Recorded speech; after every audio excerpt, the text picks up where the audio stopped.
Joining us for a closer look at the deal reached by shipping companies and dock workers is the president of the National Right to Work Committee, Mark Mix. Mark, it's good to have you with us.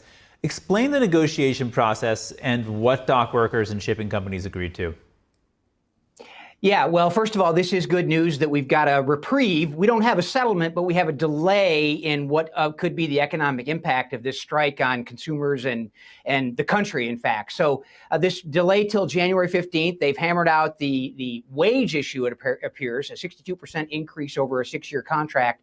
But the automation issue, as you two were speaking of, is a very important part of this. And the automation issue is an important one and it's a sensitive one, as you mentioned. I mean, these are livelihoods of people on the docks that need work, but automation comes, it marches on. As we see in every other industry across the country, automation is something that makes people more efficient, more effective, and hopefully keeps costs under control, and that matters here.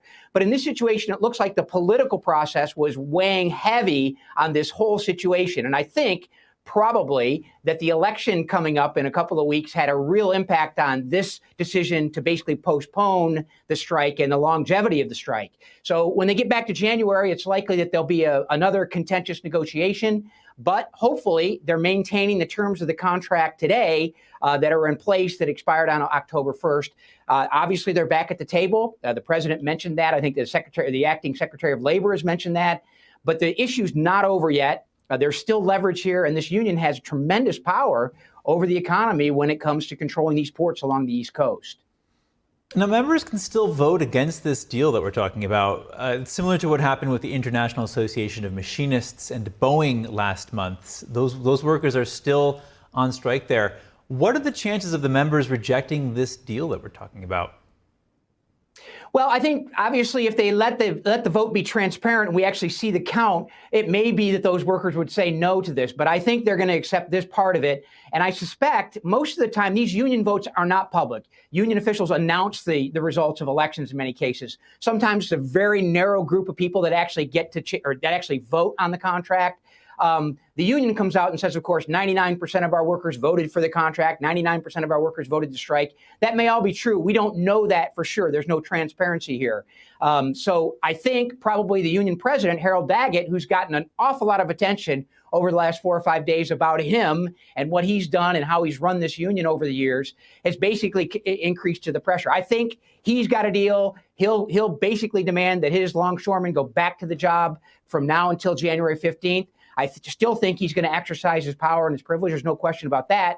But yeah, they may reject it if there's something in there they don't like. But a 66 or 62% pay raise right now is the one thing they've agreed on. And then they've agreed on the maintenance of the no automation clause, I think, with the United States Maritime Association was who they're negotiating with, which is the group of carriers from Europe and East Asia and China and those matters. They're negotiating with those people about the other terms and conditions of employment that will apply. Mark, coming to how this all came together, do you think pressure from the Biden administration led to such a quick deal? I mean, Biden chose not to invoke the Taft-Hartley Act. Did that end up being a good play? Yeah, I think so. I think this is political, to your point. I mean, Taft-Hartley is not mandated in a strike like this. The president has to make a determination that national security or the economic interest and safety of the country are in play. Under the Railway Labor Act, which controls railroads and airlines, there's a little different structure on how that process works. There's a formal structure about before anyone can go on strike. It's the president's prerogative whether or not he will apply Taft-Hartley. Taft-Hartley is the 1947 law that was passed after the federal government gave union officials dramatic powers in the 1930s under Franklin Roosevelt. And it was allegedly designed to balance the power between those in business and those that representing unions, because unions had tremendous power through 1937 to 1946. And so Taft-Hartley was designed to rebalance. This was one of the elements, but again, it's not mandated. It's the president's prerogative. And when you have that in play, particularly when you have an election, 45 days away or whatever it is, or 40 days away, the political pressure is probably greater in this situation to get them past the election. And I think, to your point, the administration probably did say, hey, we can't have this crisis right now as we move toward November 5th. Now, a key issue that remains unresolved is the automation that workers say will lead to job losses, like we mentioned in the beginning here. ILA President Harold Daggett said that the loss of these jobs will result in lost taxes. Do you think that could be an issue in the future? Well, absolutely. I think he's going to hold out for no changes in the automation or semi-automation structure of the contract that existed 6 years ago. But this is an important fact and something we don't talk about very often. I think it's the World Bank that puts out a World Port Index. They monitor the 400 largest ports around the entire world, and they base it on efficiency and productivity and the amount of time, the time that a ship goes into the dock, spends there, and then gets out of the dock. This is a really important logistical thing for the entire world economy. And unfortunately, the United States ports, I think the best performing port is ranked something like 100th of all the ports in the world. The two biggest ports in the United States, Long Beach and Los Angeles, were ranked in the high 300s, like 330, 340, something like that, as the least efficient ports in the country. So we have kind of an antiquated port system here in the most technologically advanced country in the world. The Chinese run a port that completely is automated.